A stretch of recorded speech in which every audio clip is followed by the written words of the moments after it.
You're listening to Market Champions, a podcast on navigating the financial markets. Here's your host, Srivatsan Prakash.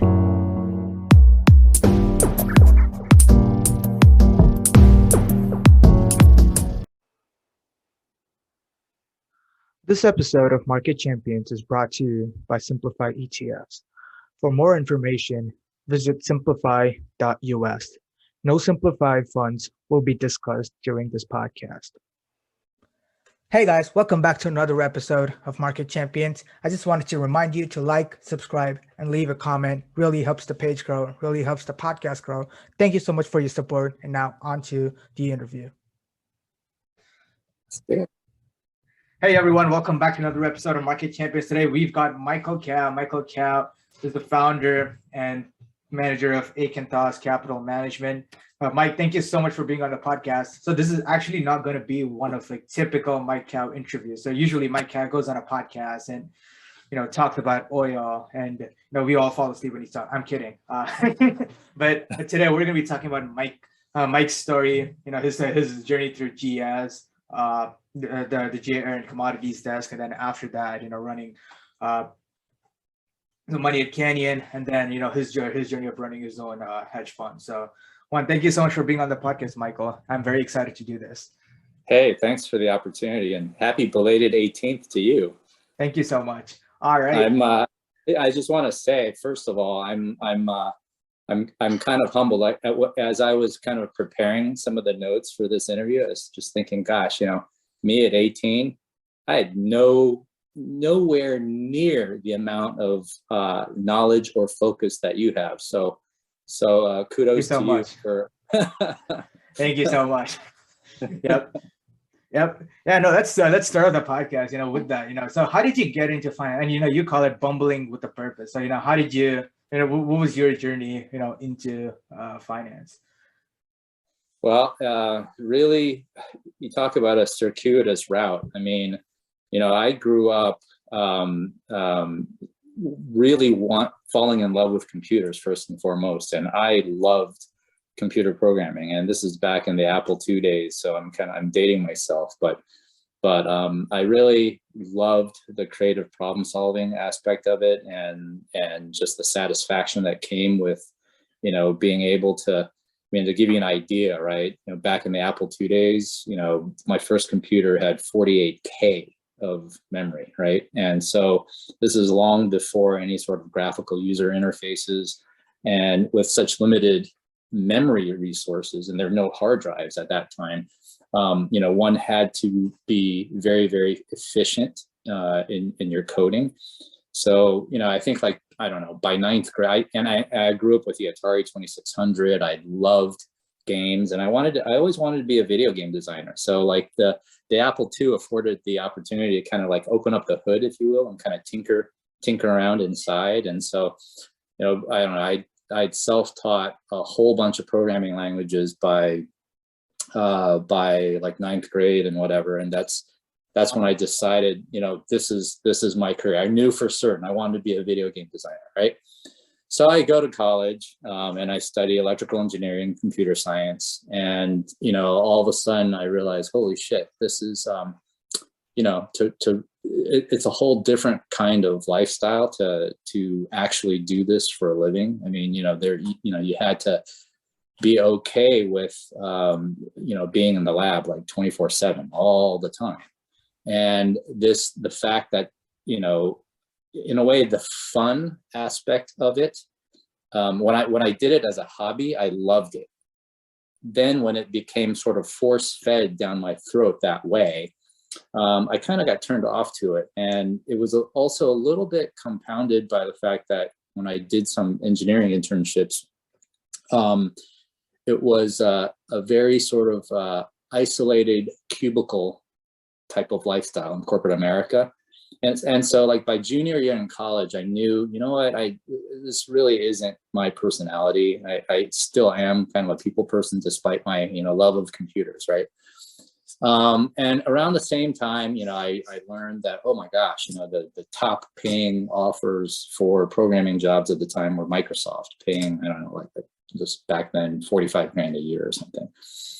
and you know, the engineering internships, you know, were less than that, obviously. And then I found out, oh my gosh, you know, in finance, you could literally make multiples of that, you know, but I really had no idea what finance was. I just had this very amorphous idea that, oh, you know what, Wall Street is this place somewhere far off in New York City, and it sounded all exciting. So then, almost on a lark, I interviewed. I did a complete last-minute pivot in my senior year in college, and I started interviewing with investment banks. Again, being how clueless I was back then, right? I didn't know that there were even these like 2-year analyst programs available, right? So I was interviewing with IT programs. So Goldman Sachs, Morgan Stanley, they recruited, and though, you know, for my department, I majored in electrical engineering and computer science. The job postings I saw were the IT posts, and I'm like, oh, okay, well, this was an opportunity to interview with some Wall Street banks in an IT role. So then I took that role, moved to New York City, and no sooner had I gotten there than I realized that, you know what, if you get thrust at, I entered into the Goldman Sachs IT training program, and you know, you're there with, I don't know, like 60 kids from all over the country, and they put you through like 3 months of sort of the rudiments of Wall Street type training.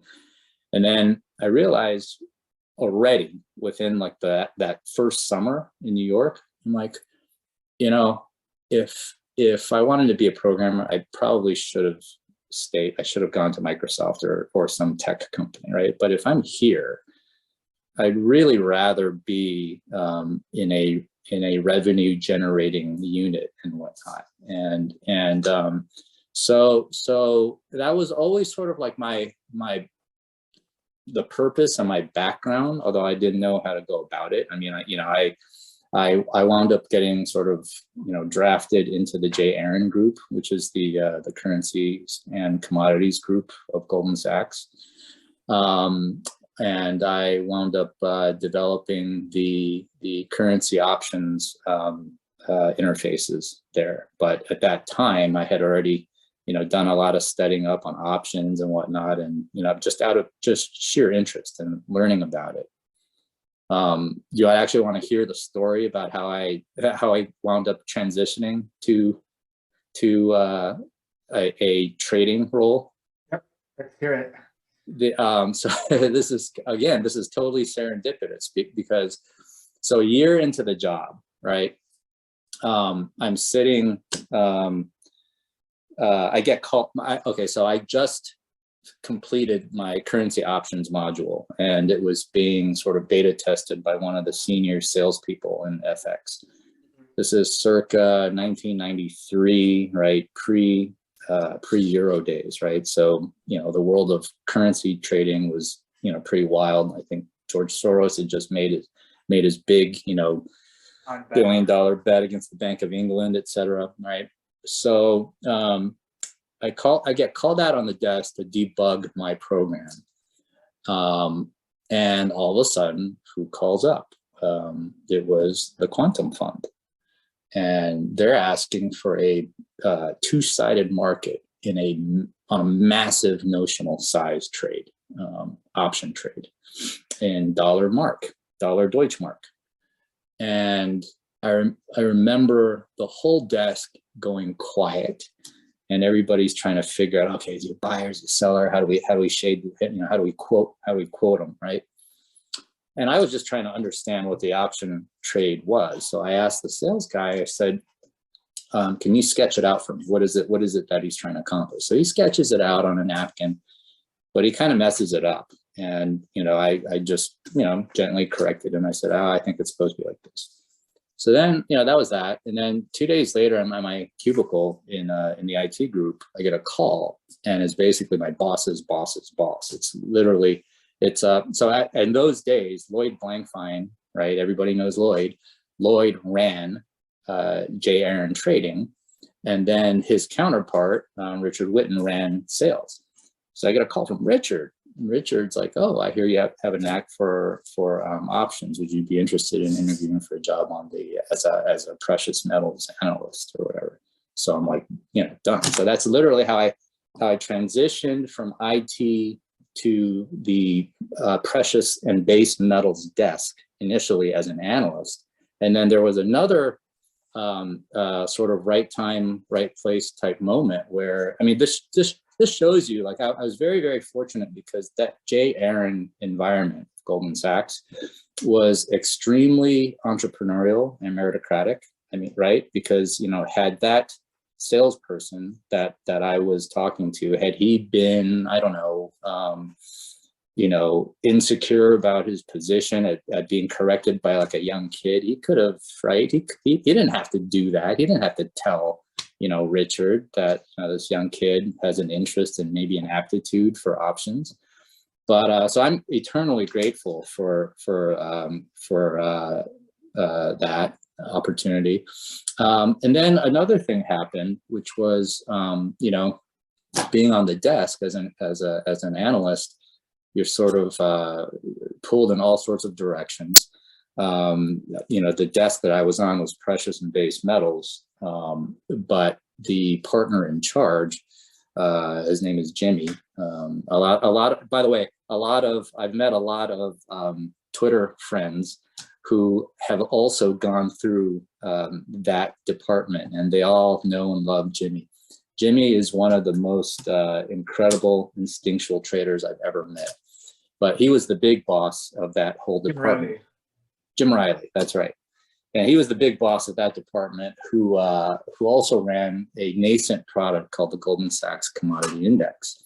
And I think the index had just started in 1991 or 92, and there were only 2 traders on that desk. And so even though it wasn't part of my daily, bailiwick,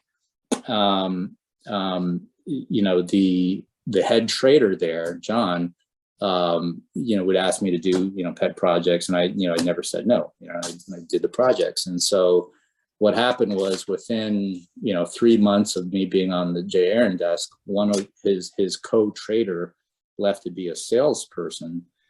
And so I basically got dropped into that slot as a junior trader at the age of 23.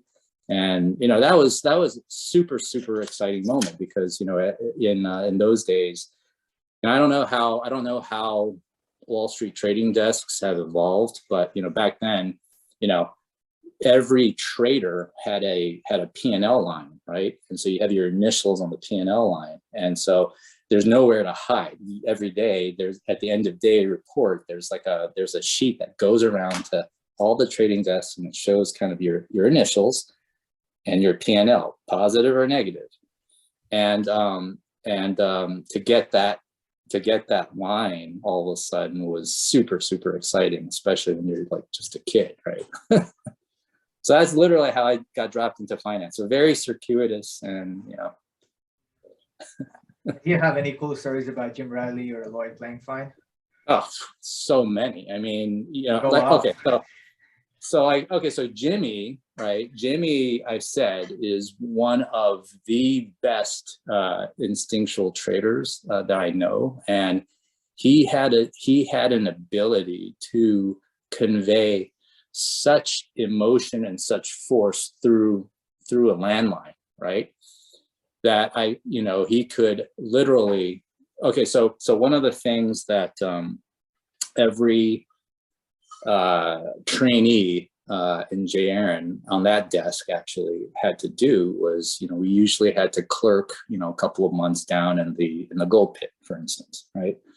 And so I did that for a little bit, and what you learn in that role is, number one, how physically exhausting it is, but how also, with Jimmy being the head of upstairs trading, right? He could literally convey emotion through the phone line down to the clerk, who would then convey it down to the floor trader, who would then execute in the pit. And I've just seen Jimmy just get on that phone, take command of the phone, and just you could literally see the energy course from his voice all the way down into the pit. It's unbelievable to watch. But Jimmy was incredible because so Wall Street often gets a bad rap, I guess. And one of the things that I want to try to at least set the record straight is I think Wall Street, to me, one of the things that I appreciate most about that experience that I had in Wall Street is how purely meritocratic it was. So it was trial by fire on that desk. And the anecdote I'll give you for Jimmy is that, okay, so I had just become the junior GSCI trader. And on that desk, because we didn't have a real franchise yet, right? So a lot of desks, right? If you're the precious metals trader, if you're the oil trader, there's a lot of franchise value in that seat, right? Because you're a market maker. You quote all sorts of derivatives around the product, et cetera. There's a lot of business of just market making. The GSCI was a brand new product that we really didn't have any sort of flow business.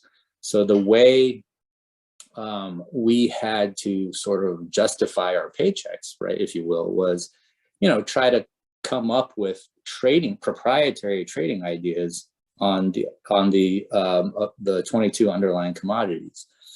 And I remember one of the first things that I did was, I recommended this trade in live hog futures, right?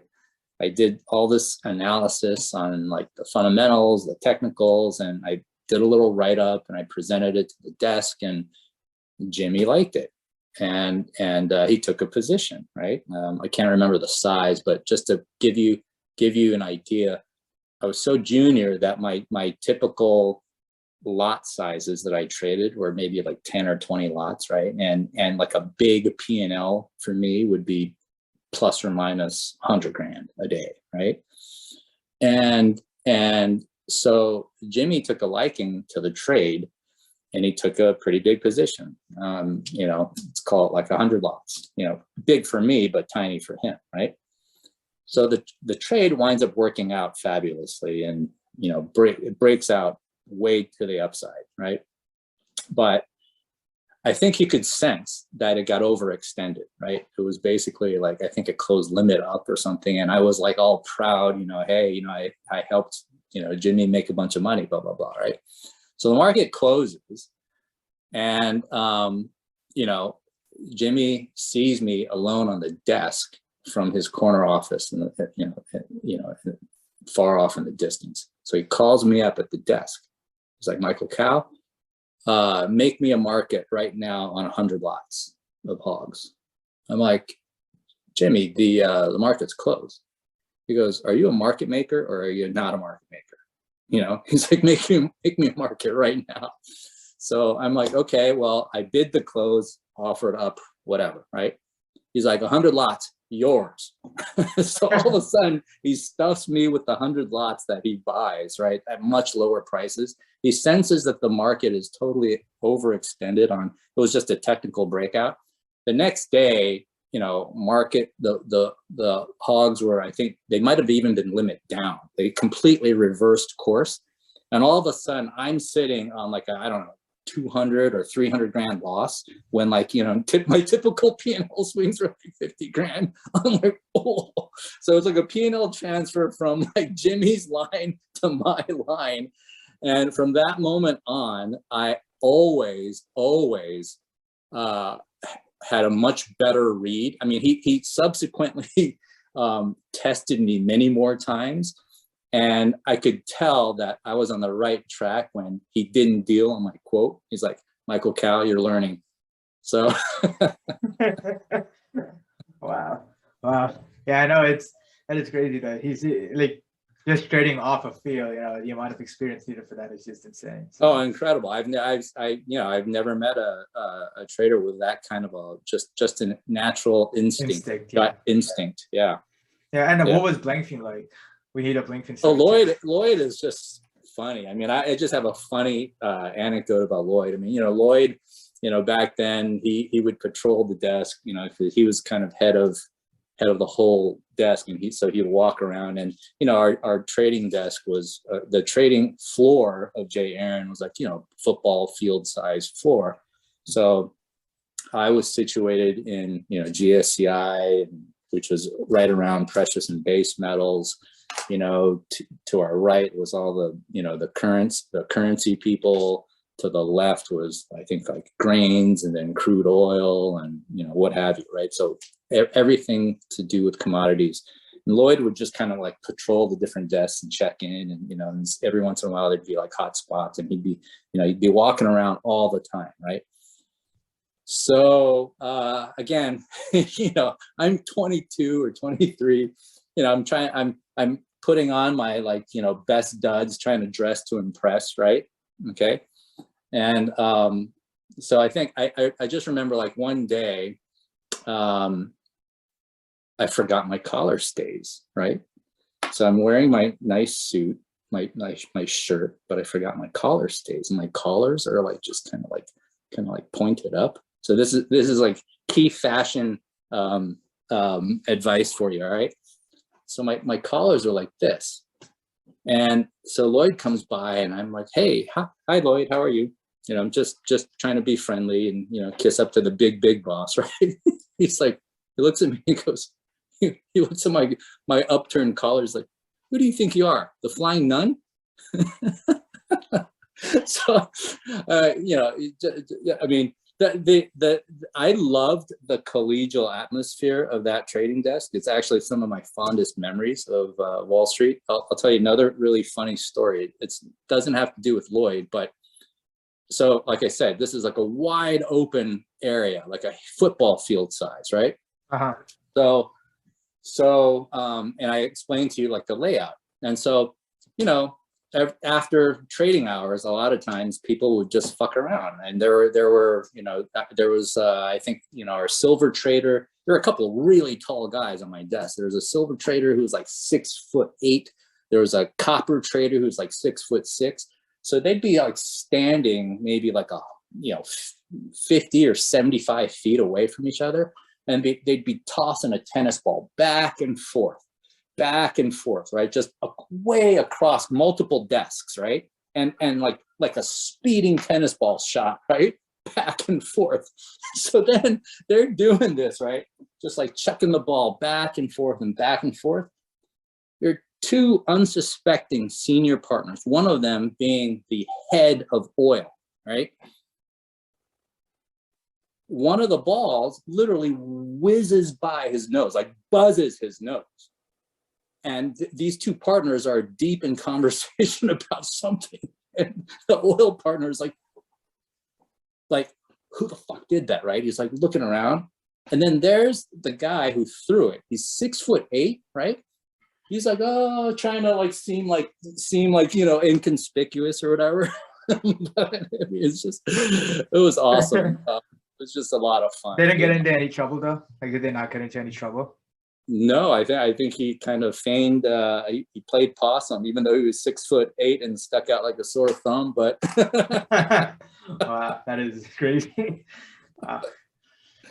Yeah, and so, how did you make the shift from commodities to convertible or convertible and relative value type of yeah, business? okay, yeah. So that's also kind of another serendipity. So I stayed at J Aron for 3 years, and I decided, you know what? Even though I had been promoted to like an associate level position, I'm like, I never really had like a formal finance background, and I wanted to learn, and so I applied to business school, got in, went to business school, and in the first year of business school, I did an internship at Harvard Management, right? This is the management company for the Harvard Endowment, right? And it was run by Jack Meyer, and he had two chief lieutenants. I think it was John Jacobson, who later went on to form Highfields Capital, and Jeff Larson. So it was interesting because the guy that helped me get that internship was an ex-J Aron guy, Stu Porter, who also went on to form a big asset management firm called Denham, I think. At any rate, initially, so what was really interesting and eye-opening to me about that experience was that the way they were managing money, endowment money, was a relative value approach.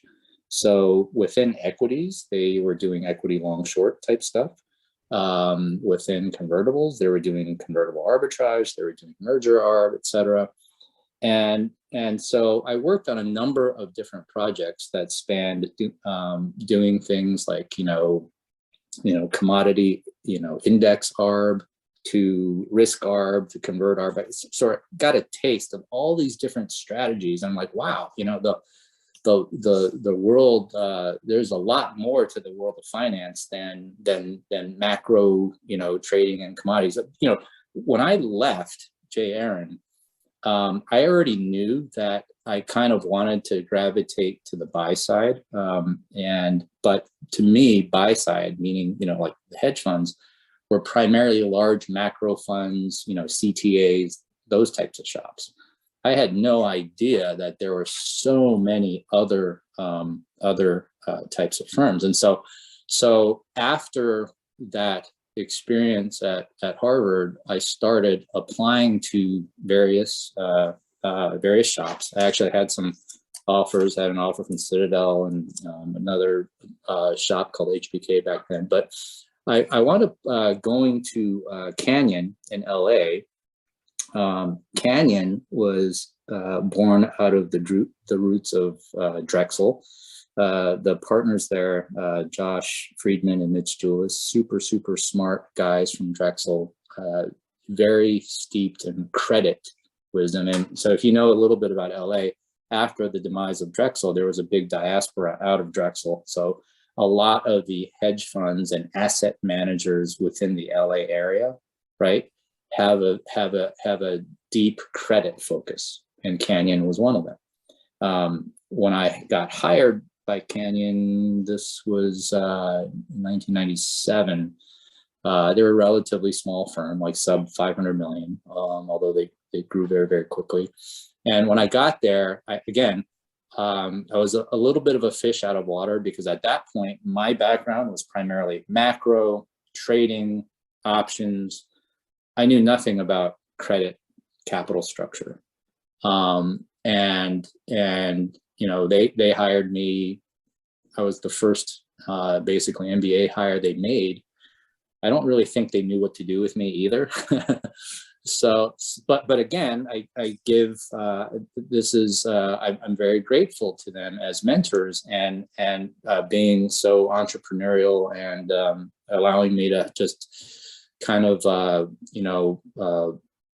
develop my own business, if you will. So what I wound up doing was I started focusing on the convertible asset class, because I viewed it as, well, number one, this is a part of the capital structure that's typically junior to the senior unsecured bonds that the rest of the firm focused on, right? Not well covered. The asset class was systemically cheap at that point. And also what I really liked about the asset class is that it involved credit analysis, equity analysis, option analysis, interest rate analysis, right? So like it's a complex security, and there was no one focusing on it. So I essentially, taught it to myself in a way, and I formulated this thesis back around 1998 that the convert arb and capital structure arb strategies tend to be sort of long gamma, long convexity types of risk rewards, and merger arb. So I also got involved in a bunch of merger arbs back in 1998 after LTCM blew up. Spreads were super, super juicy, but the typical safe risk arb has a very negative gamma type of profile, right? You've got like a high likelihood of making $1 on the spread on deal closure, and then you've got maybe a 5% chance of losing your ass if the deal falls apart, right? So that if you think about that, that's a very short gamma type of risk profile. So my big sort of observation and pitch to the partners was, well, what if I was able to create a business that kind of combine the two, so that systemically, at least, right? The idea was that systemically, they're sort of self-hedging types of strategies, and in the best case scenario, with proper security selection, you can produce like a pretty interesting business. So, anyways. So I wrote a little pitch paper internally called Alpha with Asymmetry, and that was the idea behind it. And they let me have the ball and run with it. I wound up building out a business at Canyon for a couple of years, did well. And then in 2002, when I wanted to spread my wings a little bit and try it out on my own, and I started Akanthos, however you want to pronounce it. I essentially pursued a similar type of hybrid approach. I guess the way I differentiated myself from your typical convert arb guys was that because I now had 5 years of experience in analyzing fundamental credit and capital structure at Canyon. There, a lot of the convert arb universe tended to be more like vol arb oriented, right? So didn't do as much credit work, and once the CDS, credit default swap market, sort of matured and came about, a lot of the vanilla convert arb guys typically just hedged out their credit, right? But my view was always, I actually want to be long credit risk that I wanted to be long, because there's so much more big in the trade when you can get the credit right. And the other thing that I really worked on in terms of trying to differentiate myself was, remember how I told you, like I viewed the thing I love about computer programming is the creative problem solving aspect of it, and so to me, putting together really interesting trades using disparate parts of the capital structure, to me, it's almost like solving a complex computer science problem. There's a lot of And so those types of trades are basically things that I love to do at Akanthos. And there was a time and place for them. Post financial crisis, it was a lot harder to do those types of trades, only because a lot of them required good margin ability, which you no longer had post GFC. So yeah, if you're interested, I can tell you some of the interesting trades. So before we get into the trades at Akanthos, so when you started a fund, so what was it like? So how was the shift from working at say Canyon to Akanthos? And in a way, so what were the challenges that you faced when you initially started a fund? I mean, I think I never want to discount as I get older, right? I appreciate the role of luck more and more, right? And being in the right asset class, right? And so in 2002, when I branched off, I was lucky in that the asset class itself was still very cheap. The asset class meaning converts, even though I branded myself as more than a convert arb, right? A lot of my initial investors were looking at me for convertible expertise, right? But I launched into a benign environment, is what I was saying, right? And back then it was also easier to launch with like a bigger number than today. So what actually happened there was that I had been approached by like a friendly competitor, essentially, who was more of a vol arb type of convert arb, and he appreciated me for my credit skills, and he asked me if I would be interested in starting my own firm. And I thought, you know what, are you offering? and so basically, over essentially cocktails in Vegas, this is literally how the deal went down. He wound up becoming my seed investor, and he and a passive investor seeded me with like 100 million, and so I launched with 100, and was very lucky. I'm not as close to it now, but I think it's a lot harder to launch with a bigger number these days, right? Especially with all the compliance headaches and whatnot. So the way your expenses were lower, and you also got to have a so I was very lucky because I immediately had enough of a fee base to afford infrastructure right away. And I had a CFO, I had 2 analysts, so I had a whole team like at the get-go. Whereas if you're starting with 10 million, let's say on a shoestring, it's a lot harder to do that. And then it becomes a chicken and the egg problem, right? Because in order to get institutional interest in your fund, right, you need to have these pieces in place. But how do you have these pieces in place before you have the fee base? And unless you already come from, unless you already have like a pretty big bankroll, right, and fund that out of your pocketbook. So.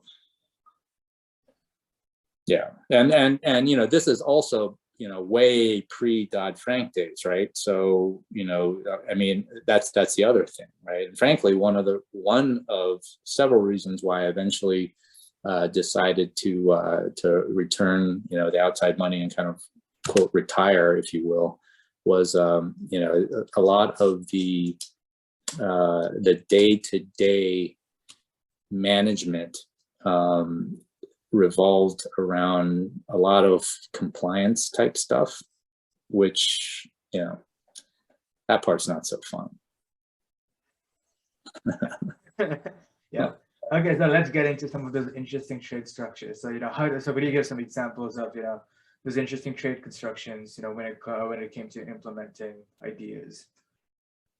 Okay, so I'll give you an idea. Okay, so.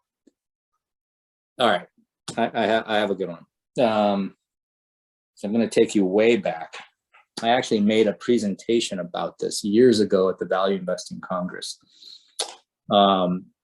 So the world of converts sometimes can have some very esoteric securities. Okay, so in 1999, I think, Sprint, right? It was the long distance company, Sprint, was 2 separate companies. There was a FON division, which was like the boring landline division. And then there was the PCS division, which was like the fast growing wireless arm, right? And this is when, cell phone adoption was just beginning to take off. So during that NASDAQ bubble, right, the PCS portion of Sprint just took off like a rocket. And I'm just going to throw out random numbers because I can't remember, but I'm going to say that, maybe originally the stock was like $2 or $3, and then it shot up to something like 100 or something, right? Something crazy like that, right? Well, the PCS business was financed by a bunch of cable companies. So there was Cox, Comcast, a bunch of cable companies owned this PCS stock, and they were sitting on a gold mine, and they wanted to monetize it in a tax efficient fashion. So when the stock popped, they all issued these convertible exchangeable notes, right?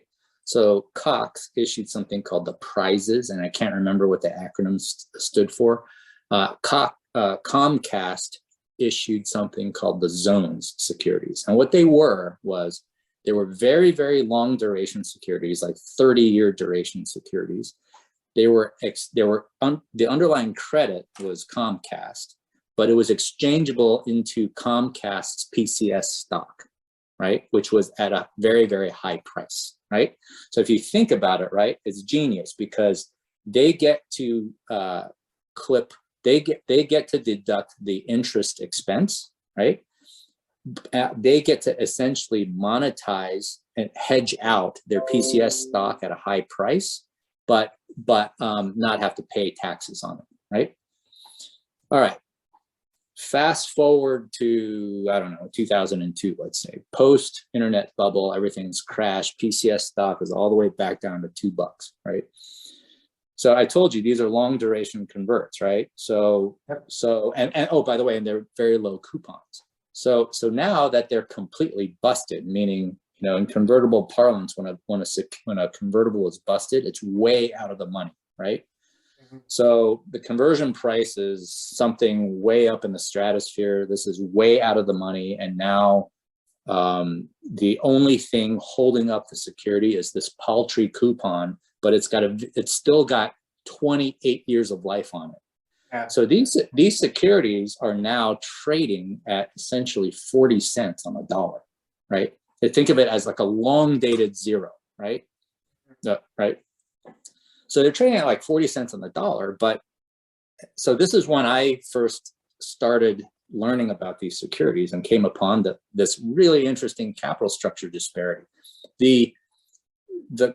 If you take Comcast's capital structure, right, they had a whole bunch of senior unsecured debt, right, that was senior to this. And then this Comcast zones layer was literally the only unsecured debt underneath it. But if you think about it, right, the capital structure is like a balance. It's like an investment grade capital structure. So senior and junior were basically pari passu. They were the same credit risk essentially, right? But the senior bonds are trading at, call it like 110, 120, right, cents on the dollar. Right. But this junior debt, which is essentially the same credit risk, is trading at 40. Yeah. So the interesting setup was obviously, right, you could literally buy this thing at 40. You could short some of the seniors against it to hedge out the credit risk, hedge out the interest rate risk, right? And you just basically had a structure where if the company, let's say, went bankrupt or whatever, you would make a killing, right? But then something really interesting happened, something unanticipated.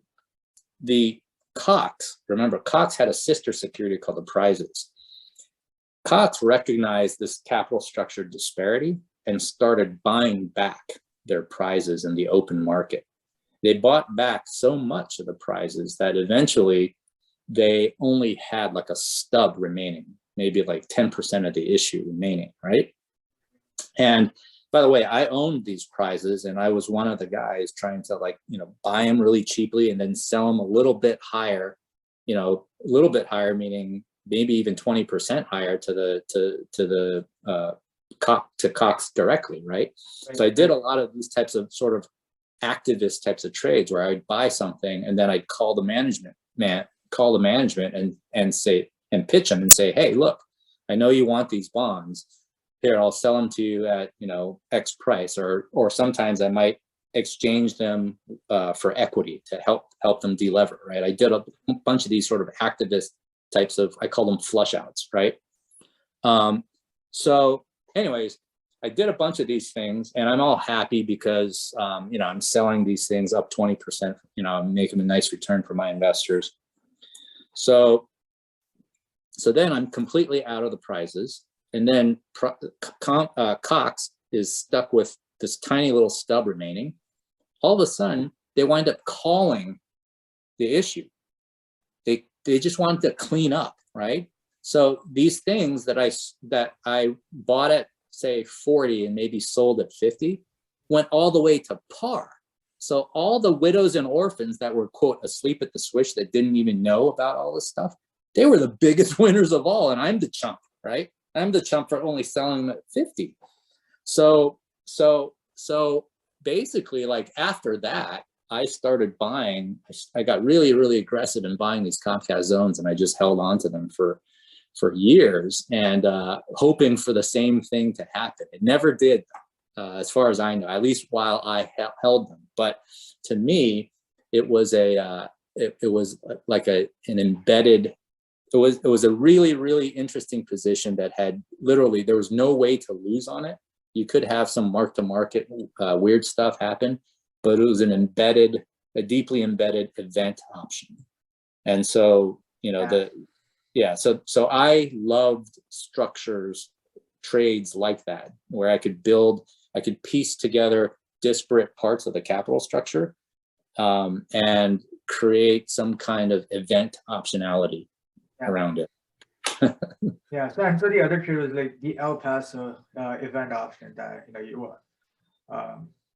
So could you describe how that how you constructed that trade, how that idea came about? Yeah, I thought so last year I did a podcast with RCM Alternatives, and I talked about this a little bit. I called it the best trade the best setup that never made any money, but it was great. It sure looked good on paper, but it could have made a lot of money. Okay, so here's the story with that one.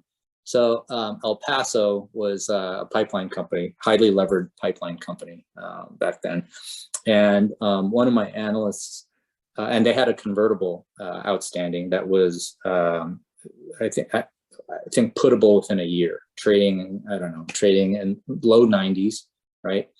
So the pitch, my analyst was basically saying, hey, look, you could buy these things at 91 or whatever, and earn like a 10% yield to put in 1 year. Just hold it, right? If you think about that, though, that type of trade is a little bit more like it's a little bit like a risk arb, right? Like you have a very, very high likelihood of making your 8 or 9 points and making that 10% yield to put. But if whatever happens, if something bad happens with the company and there's a default, you could wind up getting killed, right? So but he made all the whole case for why this paper is money good and how I'm going to make my yield. So I took a position in it. But then as I started looking at the capital structure, I noticed, okay, well, there's a senior secured revolver that was yielding maybe like 8%. And it's literally like 2 rungs higher in seniority up the capital stack. And I'm like, okay, do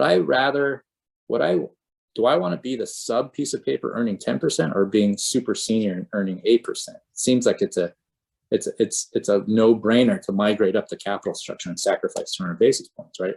But then the other thing that was interesting is, again, the commonality between this and the zones trade is that capital maturity mismatches in the capital structure can create really interesting opportunities. So in this capital structure, there was also a very long duration piece of paper, like a 25-year piece of paper, senior piece of paper that was trading at 78, okay, because it was so long.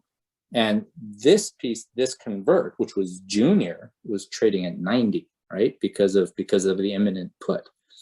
So now all of a sudden I had a completely different trade construction in mind. I said, what if I went long that senior piece of paper at 78 and shorted the piece of paper that was 90, that was trading at 90. I'm sorry, these two are pari passu.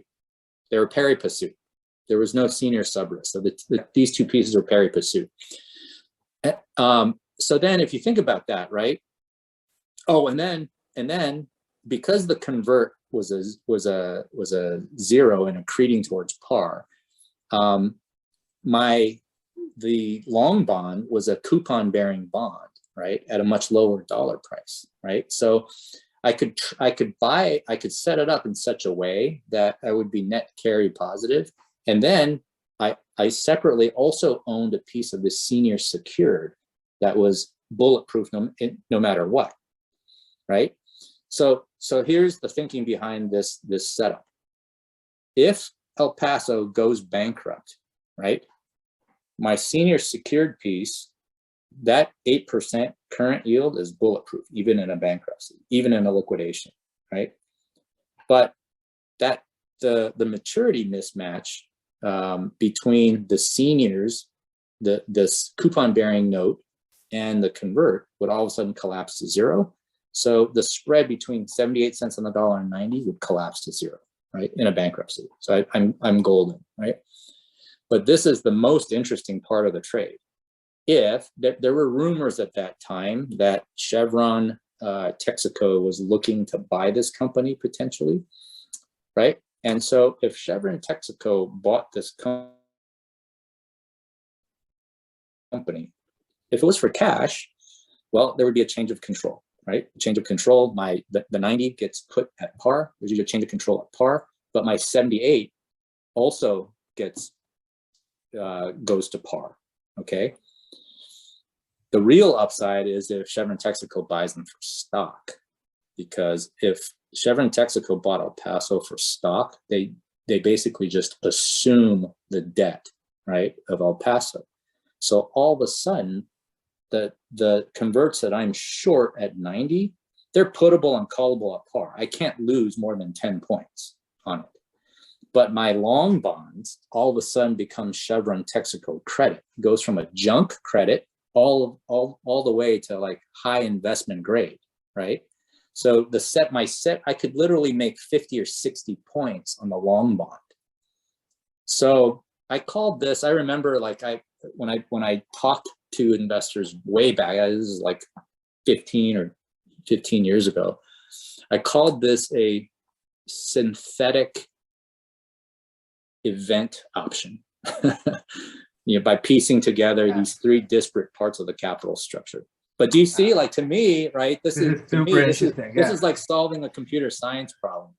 I can see why that is. Like, it is, usually when people talk about, trades they made, it's usually like long euro or long this, long that, they're a lot simpler, but this is like just so complex. And in a way that was an edge in and of itself, right? Because most people wouldn't think of it like that. Well, it's a trade. I mean, it's a trade. The reason why I didn't make money is simply because like Chevron Texaco never made that bid, right? But to me, like as long as I had the margin ability to be able to keep on a trade like this, and it's effectively my entire portfolio was different constructions like this. And so my view is that like if you can set yourself up in a way where you've got all these sorts of disparate event options, you don't necessarily know when they'll hit, if they'll ever hit, right? But if you can set yourself up in a way where you could be actually paid to wait in this case, right? So I'm not paying out theta for this optionality. I'm actually getting paid while I wait. Then why not have a portfolio of this? And if I'm getting good margin terms, right, I could have a really, really interesting portfolio. So those were things that I love to do. Global financial crisis did change things because afterwards, a lot of these types of setups were no longer tenable because I think the prime brokers required way too much balance sheet, and so so maybe maybe these types of setups will become viable again someday, but convertible arbitrage great again. So yeah. And so how did you get back into macro? Well, I mean, in a way, so yeah. So it's interesting because my career I started in macro and then really went deep. Most of my career was really focused on micro issues, right? Capital structure stuff.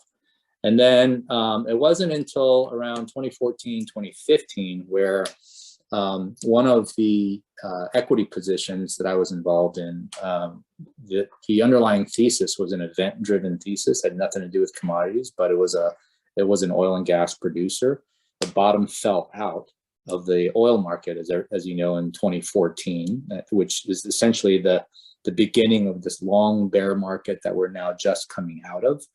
And it basically forced me to, it was like a big jolt to me, like, holy shit, you could get the micro right about something and get completely swamped by the macro. So I literally had to redon my commodity trading hat and rekindle a lot of my old commodity trading relationships and get really, really deep into the weeds on, understanding the macro fundamentals of oil specifically, right? And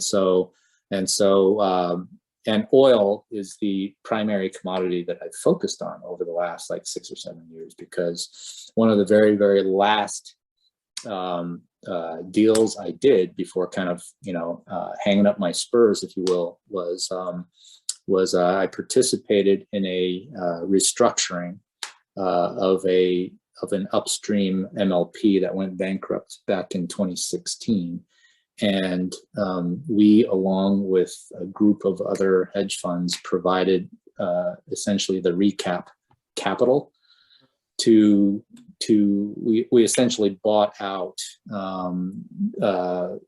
acreage in the Permian Basin from this defunct bankrupt company, and recapitalized it, hired a new rock star management team to develop this asset. And I in my various oil interviews, I've said in the past that I don't talk about anything, any single stocks, primarily because I don't follow any public stuff anymore. I have a significant chunk of my net worth invested in this post-reorg equity, right? We originally got involved through senior unsecured debt, eventually became post-reorg equity, and it's a private company. The objective is to harvest this asset. And I talk a lot in some of my Twitter threads about, one of the things that I worry about a lot, that I've worried about a lot historically in the oil patch is capital reallocation risk, right? When you've got CEOs looking to maximize their equity option in an evergreen vehicle like a public stock, right? You necessarily have to keep funneling cash flow that comes out of the ground back into almost definitionally worse and worse acreage, right? Tier 1, tier 2, tier 3 becomes tier 2, and tier 2 becomes tier 1 eventually, right? And so that's always been sort of the struggle, the difficulty of the public markets. And one of the nice things about being in a private vehicle is that you don't have that evergreen vehicle. I mean, it's a full harvest, right? And you don't have that capital reallocation risk. There are other risks for sure, but you don't have that capital reallocation risk, at least. So. And do you have any recommendations or resources when it comes to just learning about oil and commodities? Yeah, I mean, look, the Twitter sphere is filled with so much talent on this space. I always say that one of my favorite macro analysts is the Capital One analyst. I think the problem with the Twitter sphere sometimes is that a lot of stuff. There are a lot of sources of expertise, but a lot of them are recycling the same narrative, right? And so at the end of the day, it's a little bit hard sometimes to figure out where the source material is coming from. So you could literally have like 100 accounts broadcasting the same narrative that came from maybe like 1 or 2 people. And so there is this sort of echo chamber risk a little bit. The reason why I like the Capital One analyst is that her name is Lakshmi Sri Kumar. She's always been very balanced. She doesn't get caught up being like a perma doesn't get caught up being like a perma bear. And so one of the big debates right now in the patch is how much OPEC plus spare capacity there is. And I would say that she's notoriously conservative on this front, but I prefer her caution over a lot of the pie in the sky forecasts that, we're out of spare capacity, blah, blah, blah, blah, blah. This is a tough sector. It's not for the faint of heart. And obviously, I do agree with the long-term structural thesis, but I also think that maybe oil may have gotten ahead of itself, at least for 2022. I'm not foreseeing $120 oil for 2022. I could be completely wrong. But like I said, I hope I'm wrong from that perspective, but I do think that by end of 23, even the most conservative pundits like Capital One would say that global spare capacity gets challenged at that point, barring global recession. Right? That's a concern of mine. There is a black swan risk of something bad happening, right? Especially with the strength of the U.S. dollar is something I'm watching a lot. With that, thank you so much for being on the podcast, Michael. This was fantastic. It was great hearing your stories from back in the day at Goldman Sachs, and through. Well, thank you for asking. It's fun. It's really fun to reminisce about that. And if I have a parting word of advice to you, is that you never know where your career is going to lead you, and just roll with it, baby. Yeah, absolutely. Awesome. Thank you so much.